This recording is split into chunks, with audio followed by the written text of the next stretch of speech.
Bonjour, alors on va voir aujourd'hui le cours sur la couleur. Je vais vous expliquer globalement quel outil on va utiliser pour mieux comprendre ces couleurs. Donc dans un premier temps, l'idée ça va être déjà juste de lister les couleurs qui sont présentes dans votre palette.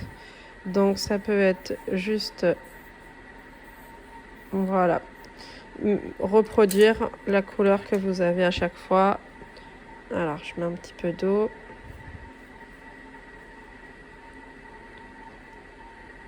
Voilà. Et vous allez faire vos petits carrés.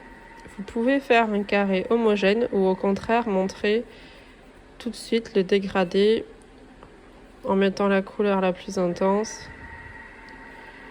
et au fur et à mesure que vous dégradez ce qui se produit. Moi je trouve ça plus intéressant que de faire un carré forcément droit, similaire ou quoi. Mais après ça c'est vous qui voyez.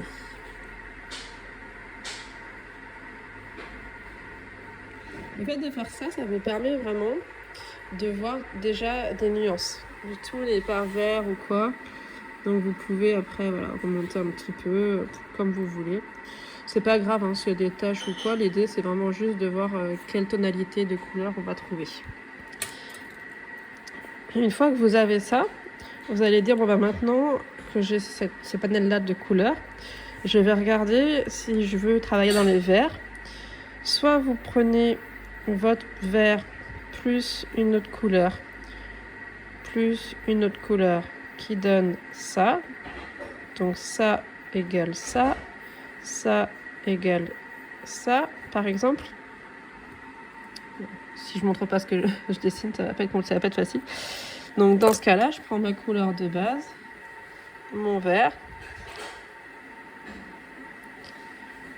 Et puis ensuite, je regarde quand je mélange mon vert avec du bleu, par exemple. Donc je mélange mon vert avec du bleu. Et je vais avoir cette couleur, une couleur comme ça. Donc je pense bien à prendre mon bleu pour qu'on sache avec quoi je l'ai mélangé. Et quand vous faites ça, vous pensez à lister le numéro. Donc 521 plus 503, ça donne cette couleur-là. Alors évidemment, hein, les numéros, c'est que sur les couleurs qui sont dans votre palette, sinon vous n'allez pas, vous n'allez pas créer un numéro fictif. Mais le fait de faire ça, ça va vous donner au fur et à mesure une grosse palette. Donc je vais vous montrer ça. Voilà, ça peut vous donner quelque chose comme ça. Si vous prenez que des jaunes, parce que vous avez différents jaunes sur votre palette, que des bleus, et vous pouvez aussi prendre des verts plus des bleus, comme j'ai fait, des jaunes plus des verts. C'est pas forcément que du jaune, que du bleu. Pourquoi du jaune et du bleu? On va refaire un petit récap. Ça aussi, vous pouvez le dessiner sur votre carnet. Donc, vous allez dessiner un rond. Voilà. Et ensuite, vous allez avoir 1, 2, 3. Et entre, vous avez pareil 1, 2, 3, 1, 2, 3, 1, 2, 3. Donc, globalement, ça ressemble un peu à ça. Désolée, j'ai qu'une main. Je regarde à travers mon téléphone, donc c'est pas évident de faire quelque chose de propre. Mais vous ferez quelque chose de bien propre. Donc vous faites ça. Et vous allez mettre d'abord les couleurs que vous avez dans votre palette. Donc le jaune, le bleu et le magenta. Donc pour repréciser bien, vous avez les couleurs primaires. Les couleurs primaires sont le jaune, le bleu et le rouge, sachant que souvent c'est le magenta. Ensuite, vous avez des couleurs secondaires. Les couleurs secondaires, ça va être le vert, le violet et le orange. Et ensuite, vous allez avoir des couleurs tertiaires qui sont le jaune vert, le jaune orangé, le rouge violacé, le bleu violacé et le bleu vert. Les couleurs primaires, c'est des couleurs qu'on ne peut pas créer à partir d'autres couleurs. Vous ne pouvez pas créer du bleu à partir de vert et autre chose. Vous ne pouvez pas créer du jaune, vous ne pouvez pas créer du rouge. Par contre, la couleur secondaire, elle se crée, donc le orange avec du rouge et du jaune. Le vert se crée avec du bleu et du jaune, et le violet se crée avec du rouge et du bleu. Donc ça, vous pouvez aussi le figurer. Pourquoi il y a des flèches là? Les flèches correspondent aux couleurs complémentaires. Une couleur complémentaire, c'est vraiment des couleurs qui vont aller qui sont à l'opposé. Donc vous regardez dans votre cercle, elle va se retrouver en face. Et c'est des couleurs qui vont devenir après des couleurs franches si vous les mélangez un peu entre elles. C'est-à-dire que vous allez les désaturer. Si vous mettez du violet avec du jaune, ça va désaturer votre couleur. Et donc c'est ce qu'on appelle un peu trancher ces couleurs. Donc souvent, en décoration, en peinture, on va utiliser les couleurs complémentaires pour valoriser une couleur. Par exemple, vous avez un dessin avec beaucoup de rouge, et si vous voulez harmoniser un petit peu, trouver une couleur qui aille bien avec, le vert, c'est la couleur complémentaire, et donc ça ira très bien avec. Je vais vous montrer un autre schéma.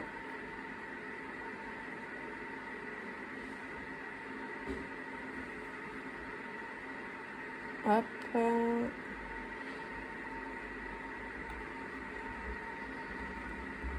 Voilà. Vous avez différents accords de couleurs. Si vous tracez un triangle, vous avez un accord de 3 couleurs avec 3 couleurs qui vont bien entre elles. Si vous faites un hexagone, vous avez pareil 5 couleurs qui vont plutôt bien entre elles. Et si vous faites un carré, vous vous retrouvez avec 4 couleurs qui vont plutôt bien entre elles. Donc ça fait partie des accords de couleurs. Sinon, quand vous cherchez comment accorder vos couleurs, vous pouvez utiliser les 2 couleurs qui sont proches de votre couleur. Ça crée un camailleux de jaune-orange, un camailleux de rouge, rouge-orange violacé et un camailleux de bleu. Ça, c'est aussi une possibilité. Alors juste là, ça c'est une fiche un cours sur la couleur. Je voulais juste vous préciser qu'en fait, il y a 2 manières de voir la couleur. Il y a le système additif. Et dans ce cas, les couleurs primaires, c'est rouge, vert, bleu. Et le système soustractif, et donc c'est bleu, jaune et rouge, magenta. Et là, on voit bien, c'est cyan, jaune primaire et rouge, magenta. Et c'est ces couleurs-là que nous, on utilise quand on fait de la peinture. Et du coup, on voit bien jaune plus magenta égale orange, magenta plus cyan égale violet, cyan et jaune égale vert, bleu plus violet égale indigo, bleu plus vert égale turquoise, jaune plus orange égale doré, jaune plus vert égale vert chartreuse, rouge plus orange égale écarlate et rouge plus violet égale pourpre. Ces couleurs-là, le mélange, ça va vraiment dépendre de quel bleu vous avez, quel jaune vous avez, quel cyan vous avez. Le bleu cyan, c'est une couleur.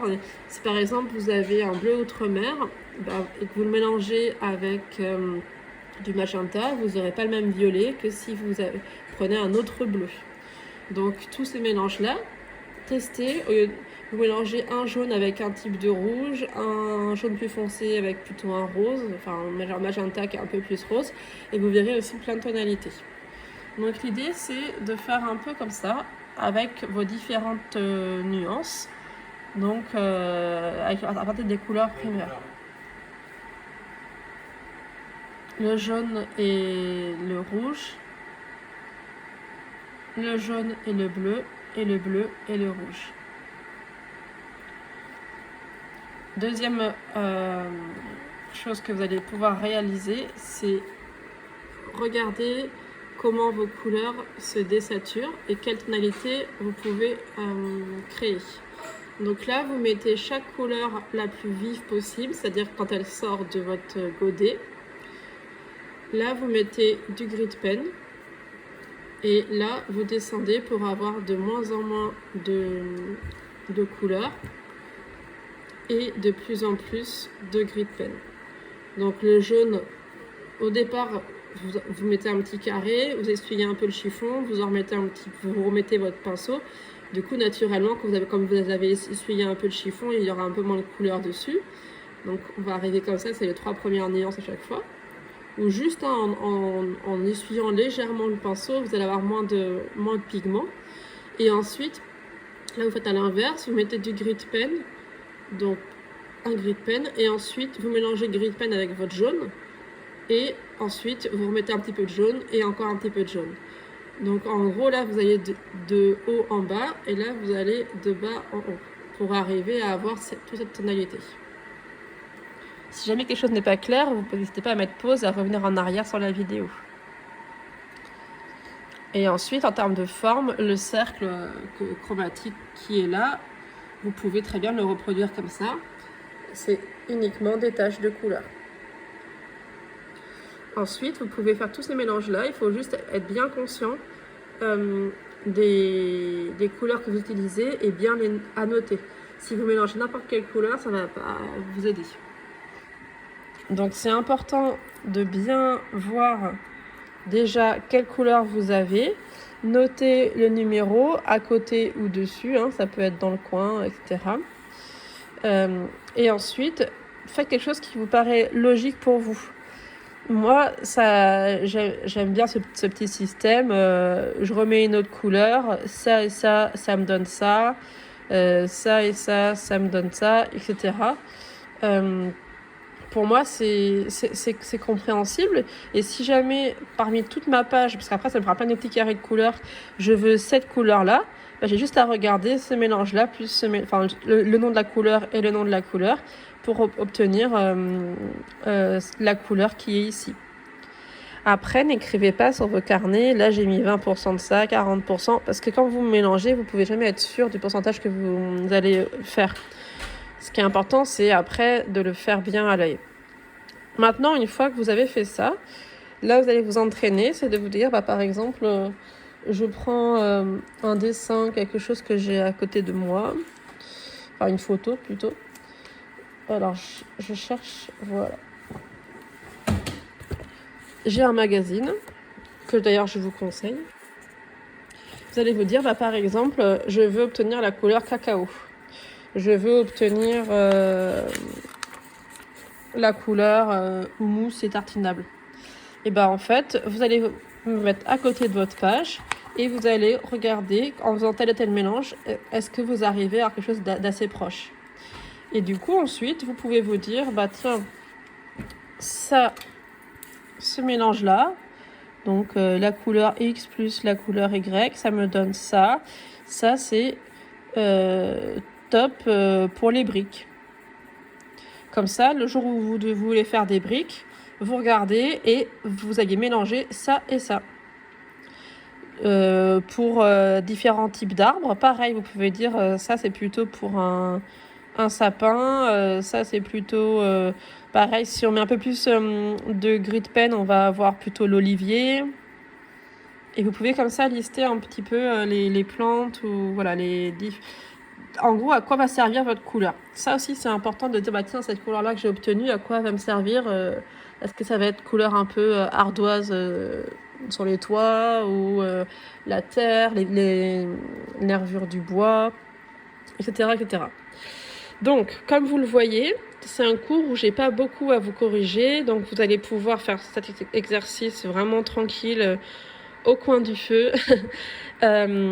Mais c'est important de maîtriser votre palette. Moi, si je vous dis, je fais ce mélange-là avec ce mélange-là, ça ne va rien vous dire parce que vous n'avez pas le rouge anglais, vous n'avez pas forcément le bleu indigo. Moi, je mélange les godets, donc j'ai pas les mêmes godets que vous dans ma palette. Et j'ai 2 palettes différentes.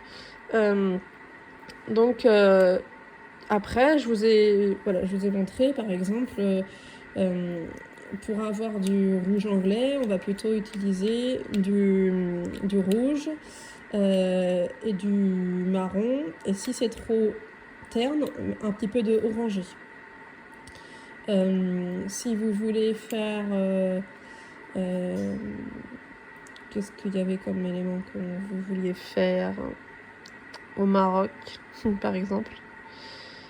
Le désert, c'est plutôt le sable, c'est plutôt dans tout ce qui est jaune ocre. Ensuite, il va vérifier avec la lumière du soleil s'il n'y a pas un petit peu justement de rouge orangé. Un conseil quand vous voulez foncer une couleur, si l'ambiance de votre dessin est chaude, alors chaude, on va revenir 2 secondes dessus. Couleur chaude, ça va du jaune jusqu'au fin du rouge. Et froide, c'est du vert au violet. Voilà. Donc ça, pareil, vous pouvez le recopier. Donc si vous voulez réaliser, si vous dessinez un dessin, par exemple, avec que des couleurs chaudes, la terre, le désert ou quoi, que vous voulez mettre des ombres, mettez plutôt des ombres marron. On va rester dans l'harmonie d'une ambiance chaude. Si vous dessinez que des arbres, donc dans les teintes de vert, de bleu, là l'ombre elle va plutôt être gris de pen ou bleu indigo, voilà. Le bleu indigo va créer de la luminosité dans votre dessin. Si par contre vous avez un mix, par exemple un visage avec à la fois des yeux bleus, à la fois le visage qui est beige ou quoi, et ben dans ce cas-là vous pouvez mettre du bleu dans votre visage pour les ombres. Ça peut très bien rendre. Voilà. Mais mon super pyjama. Bon, écoutez, je vous laisse travailler. Et si vous avez la moindre question, vous me la posez sur le groupe WhatsApp. Allez, bonne journée à tous.